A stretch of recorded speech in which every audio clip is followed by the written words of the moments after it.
aminao ny riavana ny fahazavan'ny tompo miarabantsika minaran'ny tompo mahatratra ity andro lehibe ity ny filazantsara araka ny lioka toko 10 ka ny andininy 70 ka hatramin'ny 90 riavana no akatsika ny hafatry ny tompo ao anatin'ny fandarana moa sy ao anatin'ireny valopy azitsika reny dia misy le teny manao hoe aza mifaly ianareo satria manaiky ianareo ny fanahy fa mifaly satria voasoratra ny an-danitra ny anaranareo.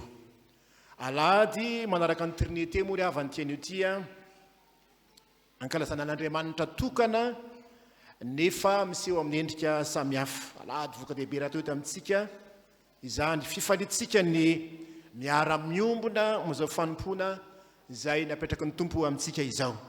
Ny fifalian'ny mpianatra fito-polo lahy teo am-piverenana rehefa nirahany Jesoa anao tafika masina hitety tanàna mialoha azy izy, zay no hitatsika eto.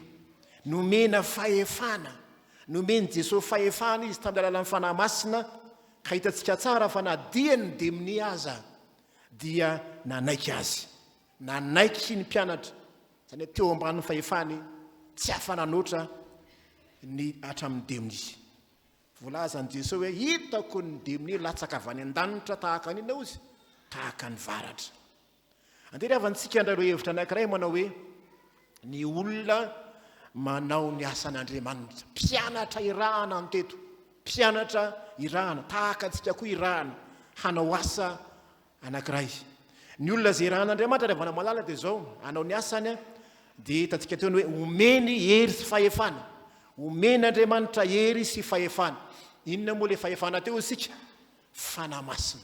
Omeny Andriamanitra zany fanahy zany tsika, izay olona manao zany asan'Andriamanitra zany. Ny asa tao amin'ny mpianatra ny fanahy masina ry havana, ka zany no nahavitany zava-mahagaga. Ny olona manana fanan'Andriamanitra dia mahavita manao zava-mahagaga. Misy lan'Andriamanitra anankiray antsoina hoe 𝗥𝗔𝗩𝗘𝗟𝗢𝗚 zay voalazany amin'ny Exode toko 5:30 io 𝗥𝗔𝗩𝗘𝗟𝗢𝗚 io dia rehefa nahazo ny fanan'Andriamanitra izy dia nanana fahendrena, faharanita-tsaina, dia lasa nahay nanao taozavatra samihafa, nahay nampianatra. Milaza zany fa na ny talentanantsika aza dia vokatry ny fanan'Andriamanitra ao anatsika, ka tsy tokony hipetrapetra-potsiny ao amin'izany, fa ny fanan'Andriamanitra tsika manome talenta ao antsika, ampiasaintsika anasoavana ny fiangonan'Andriamanitra zany. Ny fanan'Andriamanitra ao anatsika fanahy hery sy fahefana manosika atsika hanao asan'Andriamanitra zany. Nampiaiky ry havana ny asan'ny fanahy masina eto, ka na dia Jesoa azany dia talanjona nahita an'izany. Satria ny mpianatra zay nirahana dia voalazany Jesoa hoe tanisany vahoaka madinika, olona tsy dia manahoana loatra, kanefa dia nahavita mahagaga, zavatra mahagaga zay tsy takatry ny sain'olombelona akory. Zany ny fifaliana eto, miasa amin'ny fomba tsy takatry ny saina ny fanahy masina, miasa ao anatsika, tsy mifanaraka amin'izay heverintsika, satria Andriamanitra tsy mizaha tavan'olona. Na iza ry havana manaiky hanao asan'Andriamanitra, manaiky irahan'ny tompo, dia ny ahonjany hery sy fahefana zany. Rehefa manaiky irahan'ny tompo ianao hanao ny asany dia tsara mahavita zava-mahagaga izay tsy araky ny heverinao akory aza. Zany la herin'Andriamanitra miasa ao anatinao, fa fitaovana ihany isika. Koa aza misalasala rehefa namalala, aza misalasala ka mametraka ny tenantsika tsy mana-talenta, tsy mana-katolotra, tsy mana-katao, tsy mana-potoana rehefa hanao asan'Andriamanitra. Fa ny tokony ataontsika dia zao ny hoe mandeha ampatokiana manao ny asan'Andriamanitra, satria efa nomena hery sy fahefana isika. Zero tsara ny mpianatra ho isika ny andininy 220 mpianatra dia lazaina fa vahoaka madinika, zaza madinika ozy ny filaza azy, zaza madinika mideranao araky tompolanitra sy ny tany, na feninao tamin'ny endry sy ny manatsaina zany, ka nataonao tamin'ny zaza madinika, na ny mpianatra olotsotra azy tahaka ny zaza madinika, dia nahavita zao zava-mahagaga zao. Aza misalasala, aza be fanahina manoloana ny asan'Andriamanitra zay ataony ho anao. aza disy be fanatra tena loatra eo amin'ny asan'Andriamanitra hoe tsy vitako zany tsy mety amiko zany tsy manam-potoana amin'izany fanifanahy ao anatinao dia fanahy mahery manome fahefananao ka tsy hamelo anao hipetrapetra-potsiny zany koa tanterao amin'ny mpitiavana amin'ny finoana amin'ny fatokiana ny asa izay asain'Andriamanitra ataonao miatrika ny voka-dehibentsika manohana ny asan'Andriamanitra sika ataovy amin'ny mpitiavana izany fa zany nge ny tenin'ny Jesoa tamin'ny mpianatra ny hoe aza mitondra kitapom-bola kitapom-batsy mandeha manao ny asan'Andriamanitra fa mandeha amin'ny finoana sy ny fahatokiana olona omena hery sy fahefantsika ka ny fahefana ao anatintsika amin'ny alalan'ny fanahy masina zany no manosika atsika hanao ny asan'Andriamanitra koa mahereza ry havana ataovy ampitiavana ampifaliana ny asan'Andriamanitra izay nasainy ataonao eo ny tafika masina zay atao eo koa nefa ny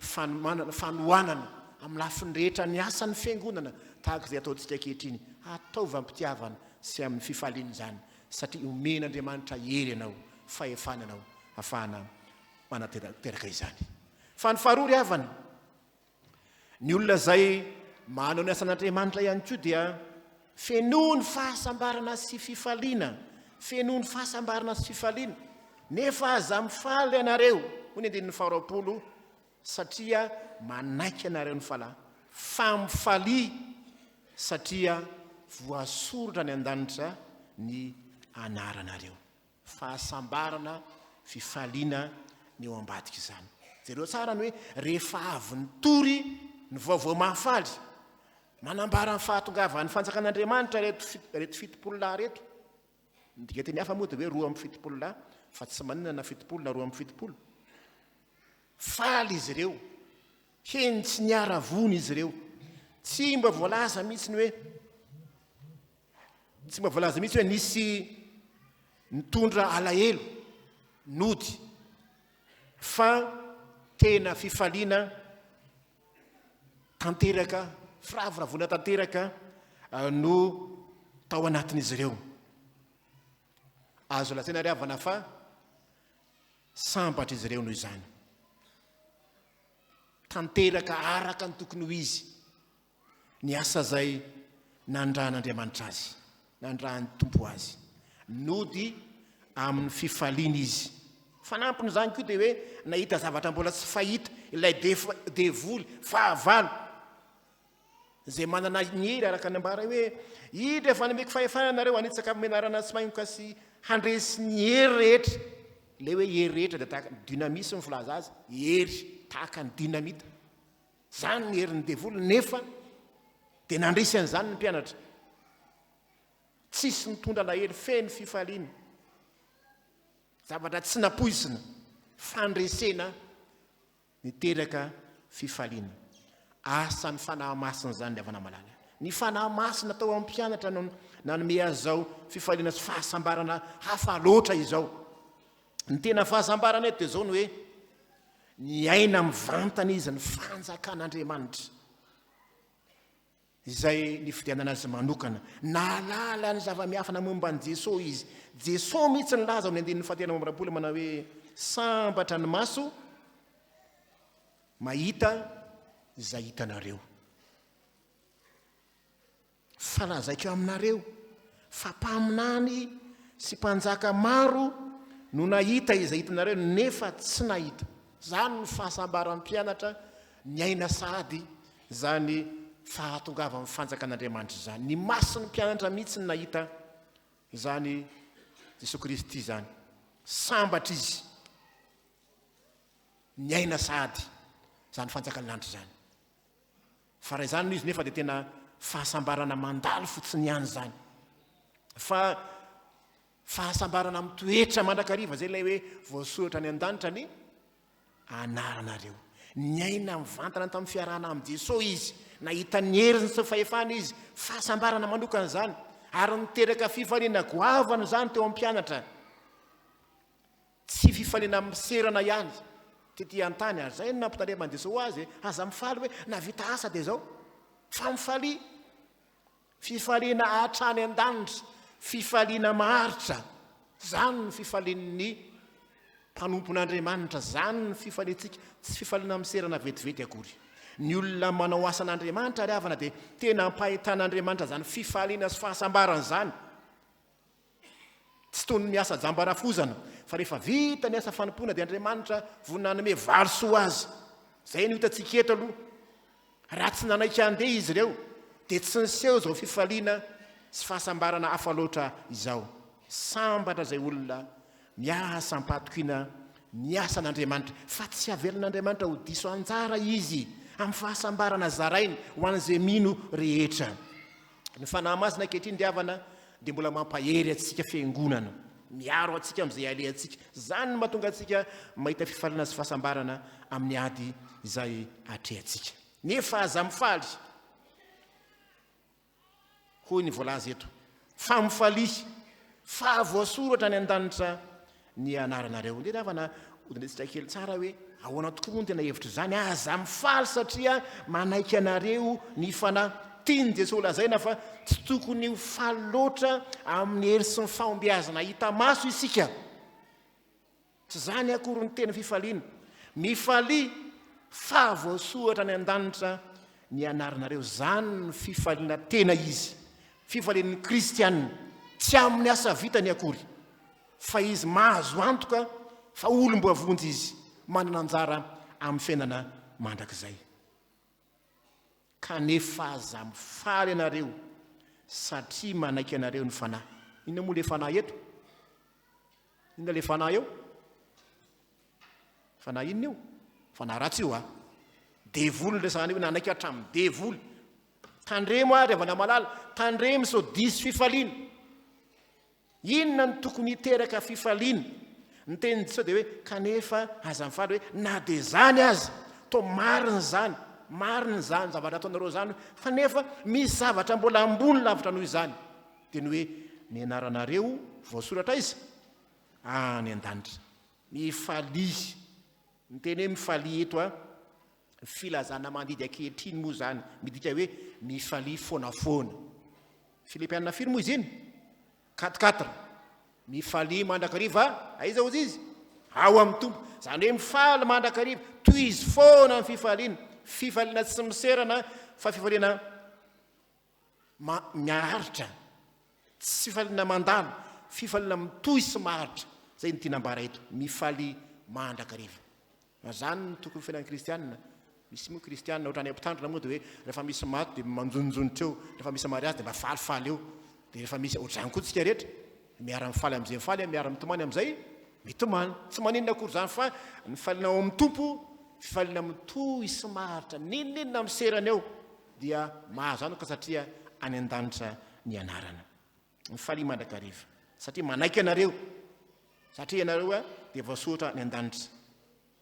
Fa tsy hoe mifaly satria afaka ny devoly, afaka ny aretina zao sy ny zao. Tsy zany ny tena fifaliana fa mety mafaly ihany zany amin'ny Jesoa.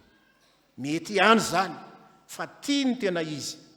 Raha nanaiky anareo ny fanahy, tena teo ambany fahefana reo, zay moa le hoe manaiky anareo, nanaraka anareo tamin'ny kely tahaka maramila zay makato, rehefa bakeo ny hoe aty dia mandeha. Tsy zany ny zava-dehibe fa no ny hery manokana tao amin'ny mpianatra ny fahefana ka natonga azy hoe any an-danitra voasoratra ny anarana. Voasoratra any an-danitra. Inona moa ny teny voasoratra ny anarana any an-danitra? Ny anarana teo amin'ny Jiosy dia manondro ny tena maha-olona manontolo, ny toetra na dia ny anjara sy ny hoaviny azy. Eto zany dia hoe ny anarana voasoratra ny an-danitra dia manamarika ny famonjena sy ny fananana anjara any amin'ny fiainana mandrakizay. Voasoratra any an-danitra. Ny teny hoe voasoratra eto dia manasina amin'ny teny grika kely ny hoe engrafo. Dika teny hoe grafo zany zay ny tena dika tany am-piandohana. Dia avy amin'ny teny hoe gravé. Mivatsy zany ny gravena dia lasa misy zany hoe tsy afaka vonoina izy zany. Teorina vao hoe écrire, soratana amin'ny rano mainty, fa gravé ny tena dikany graté. Zany ny tena dikany hoe voasoratra eto. Zany hoe tsy maty vonoina zany, fa tsy hoe teo ambony fasika dia tonga ny rano dia lasa, na teo amin'ny taratasy dia ngomina dia lasa. Voasoratra tahaka ny vato voapaika voasoratra tsy afaka vonoina intsony zany manondro ilay boky ny fiainany zany ny fifaliana hoe tsika dia olom-bo avonjy tsy voasoratra amin'ny tanan'olombelona fa Andriamanitra mihitsy nanoratra azy ny 𝗥𝗔𝗩𝗘𝗟𝗢𝗡𝗟 tsy azo ovaina zany tsisy afaka mamafy zany fifaliantsika rehefa malala fifaliana tena izy tsy miorina amin'ny zava-bitantsika ho an'Andriamanitra fa miorina amin'izay nataon'Andriamanitra ho antsika tsy isika akory ny ampifaly n'Andriamanitra fa Andriamanitra ary mampifaly antsika ny anarana eto dia midika hoe voavonjy isika manana anjara any amin'ny fanjakan'Andriamanitra isika dia hoy ny tenin'ny 𝗥𝗵𝗲𝗘𝗟 hoe tany mafy ary izay nananao mba tsy sy haka ny 𝗏𝗔𝗩𝗘𝗟𝗔𝗍𝗪 efa voasoratra ny an-danitra isika ko ataovy tsara amin'ny fanompona isaky ny mahavita asa ho an'ny tompo ianao dia tsarovy fa